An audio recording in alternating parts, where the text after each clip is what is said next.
দর্শক, যুক্তরাষ্ট্র এবং মধ্যপ্রাচ্যের যুদ্ধ যখন সারা বিশ্বে দুর্যোগের কড়া নাড়ছে, ঠিক সেই সময় প্রাকৃতিক দুর্যোগগুলো বিশ্বে এবার এসে কড়া নাড়া শুরু করে দিয়েছে। দেখেন, একটা ভয়ঙ্কর তথ্য উঠে এসেছে মার্কিন প্রতিবেদনে। সেখানে সুপার এল নিনো নামের ভয়াবহ একটা দুর্যোগের আভাস দেওয়া হয়েছে। দেখুন, এই বিষয়গুলো আমাদেরকে অ্যাভয়েড করলে চলবে না। এটা প্রাকৃতিক দুর্যোগ, এ সম্পর্কে আমাদেরকে ধারণা থাকতে হবে। আর সেই বিষয়গুলো ধারণা নিতে হলে অবশ্যই ভিডিওটাকে আপনাদেরকে কন্টিনিউ করতে হবে। দেখেন, এই প্রতিবেদনে কি বলা হয়েছে। এটা ভয়ঙ্কর একটা পরিস্থিতি, সারা বিশ্ব এখন কোন দিকে যাচ্ছে, আমাদের প্রাকৃতিক দুর্যোগগুলো সেটা কিন্তু অবশ্যই জানা দরকার এবং সতর্ক হওয়া উচিত। তাই আপনাদের সাথে মানে এই বিষয় নিয়ে যখন শেয়ার করছি, তখন অবশ্যই এই বিষয়গুলোকে আপনাদের একটু মনোযোগে আসা দরকার এবং ভিডিওটা কন্টিনিউ করা উচিত। দেখেন, বিশ্বজুড়ে জলবায়ু পরিস্থিতি আবারও অস্থিতিশীল হয়ে উঠেছে। যেটা আমরা জানি, প্রশান্ত মহাসাগরের তাপমাত্রা অস্বাভাবিকভাবে বাড়তে থাকায় এবার শক্তিশালী এল নিনো বা সুপার এল নিনো পরিস্থিতির দিকে যাচ্ছে পৃথিবী। এই সুপার এল নিনো এটা কি, এটা আপনার ভিডিওর মধ্যে আপনাদেরকে তুলে ধরার চেষ্টা করব। বিজ্ঞানীরা সতর্ক করে বলেছেন যে এই ঘটনা গরমের তীব্রতা বাড়ানোর পাশাপাশি বন্যা, খরা ও ঘূর্ণিঝড়ের মতো দুর্যোগের আরো তীব্র থেকে তীব্রতর হইতে পারে। দেখেন, এখানে এই সুপার এল নিনোর কারণে বন্যা, খরা অথবা ঘূর্ণিঝড়ের মতো দুর্যোগগুলো এটা কিন্তু আবারও বাড়তে পারে। এখানে বন্যার কথা বলা হয়েছে, খরার কথা বলা হয়েছে এবং ঘূর্ণিঝড়, মানে পৃথিবীর যে যে প্রাকৃতিক ভারসাম্য সেটা যে অস্বাভাবিক হয়ে যাচ্ছে, এটা তার বহিঃপ্রকাশ। মার্কিন সংবাদ মাধ্যম সিএনএন জানিয়েছে, যুক্তরাষ্ট্রের national oceanic and atmospheric administration নতুন প্রতিবেদনে এমন পূর্বাভাস দেওয়া হয়েছে। প্রতিবেদনে বলা হয়েছে, এবারে এল নিনো সুপার পর্যায়ের পৌঁছানোর ঝুঁকি প্রায় 63%। দেখেন, যেটা পূর্বের থেকে অনেক বেশি। এবার যেখানে 50% বা 40% এই সুপার এল নিনোর মাত্রা আমরা প্রতি বছর যেটা আমরা জানতে পারি, এবারে সেটার তুলনায় কিন্তু 63% ধরা হয়েছে, মানে তার তুলনায় কিন্তু অনেক বেশি।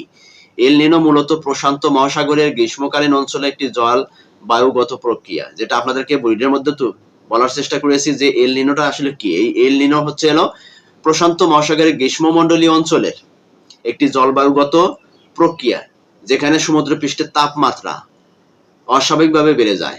আমাদের তো আমরা জানি যে পৃথিবীর উপরে যে তাপমাত্রা সেটা কিসের জন্য বাড়ে। দেখেন, সমুদ্র পৃষ্ঠের তাপমাত্রা বাড়ার কারণে আমাদের ভূমণ্ডলে যে সমস্ত তাপমাত্রাগুলো অধিক হারে বাড়ছে, সেটা কিন্তু অন্যতম একটা কারণ। এর ফলে বাতাসের স্বাভাবিক প্রবাহ বদলে গিয়ে বিশ্বজুড়ে আবহাওয়ার ধরনের বড় পরিবর্তন দেখা দেয়।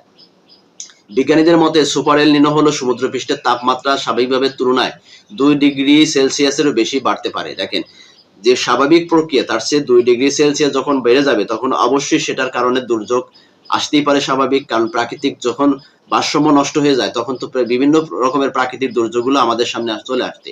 আর এই প্রাকৃতিক দুর্যোগগুলো যখন চলে আসে, তখন তো বুঝতে পারছেন যে সারা বিশ্বের মানুষের অবস্থাটা কি হইতে পারে, বা যে কোনো প্রাণীকুলের কি অবস্থাটা হইতে পারে।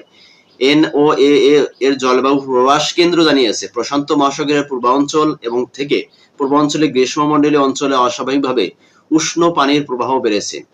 ফলে বাতাসের গতি প্রবাহ এর মধ্যে বদলে গেছে।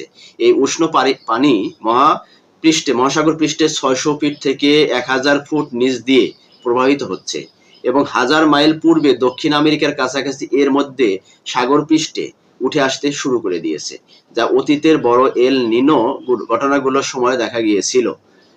বিশেষজ্ঞদের মতে, এমন পরিস্থিতি চলতে থাকলে 2015-16 সালের পর প্রথমবারের মতো বিশ্ব আবারও সুপার এল নিনো অভিজ্ঞতা পেতে পারে।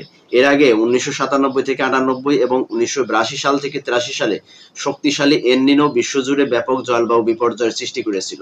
এই যে সমুদ্রপৃষ্ঠের যে এই জলবায়ুর যে পরিবর্তন, এই পরিবর্তনটা যে আসলে কতটা ভয়ঙ্কর, কতটা বিপজ্জনক, সেটা কিন্তু পূর্বের মানুষগুলো কিন্তু তারা কিন্তু সেটা দেখেছে এবং সেটার বাস্তব সম্মুখীন হয়েছে তারা।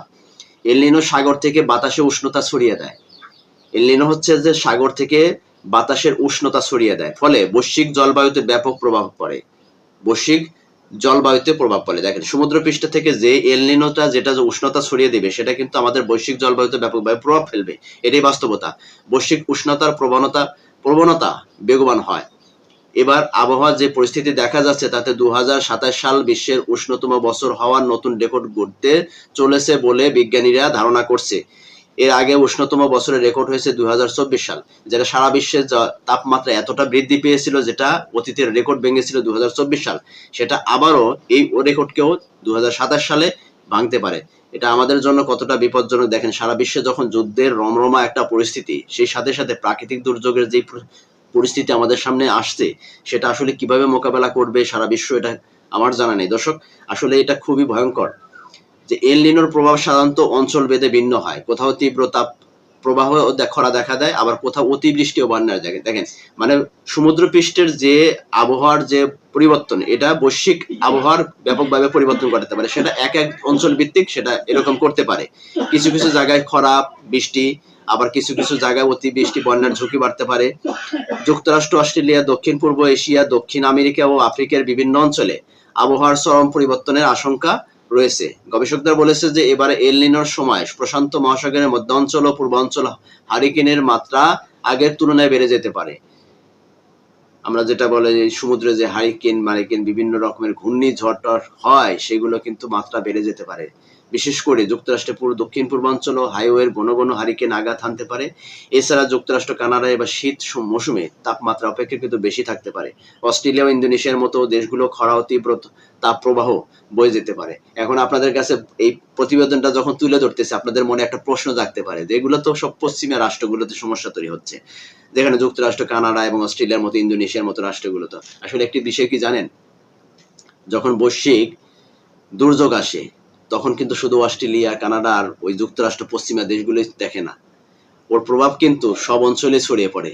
এটা নিয়ে কিন্তু আপনাদের মনে প্রশ্ন যে কি প্রতিবেদন তুলে ধরতেছে যে এই পশ্চিমা অঞ্চলের আবহাওয়ার সমস্যাগুলো আমাদের এই অঞ্চলের মানুষের জন্য কি সমস্যা হতে পারে। এটা ব্যাপার না ভাই, যে কোনো সময় আবহাওয়ার পরিবর্তন। দেখেন, আপনার এই যে পার্শ্ববর্তী দেশগুলোতে যখন ভূমিকম্প হয়, সাধারণ উদাহরণ দিচ্ছি, যে ভূমিকম্পগুলো হয়, সেই ভূমিকম্পের প্রভাব কি আমাদের দেশে পড়ে না? সেখানে যদি অতিরিক্ত পড়ে, সেটার কিছুটা হইলেও আমাদের এই অঞ্চলেও কিন্তু পড়ে। তো যে কোনো দুর্যোগ, যে কোনো প্রাকৃতিক দুর্যোগ, সেটা শুধু অঞ্চল ভিত্তিক হয় না, অঞ্চল ছাড়িয়ে অন্যান্য অঞ্চলে কিন্তু সেটা ছড়িয়ে পড়তে পারে। এখন এই যে অস্ট্রেলিয়ার মতো রাষ্ট্র, ইন্দোনেশিয়ার মতো রাষ্ট্র, কানাডা, যুক্তরাষ্ট্রের মতো অধিক হারে এল নিনোর যে একটা প্রভাব, এই প্রভাবটা শুধু ওই অঞ্চলে পড়বে, আমাদের অঞ্চলে পড়বে না, এটাও কিন্তু ভুল।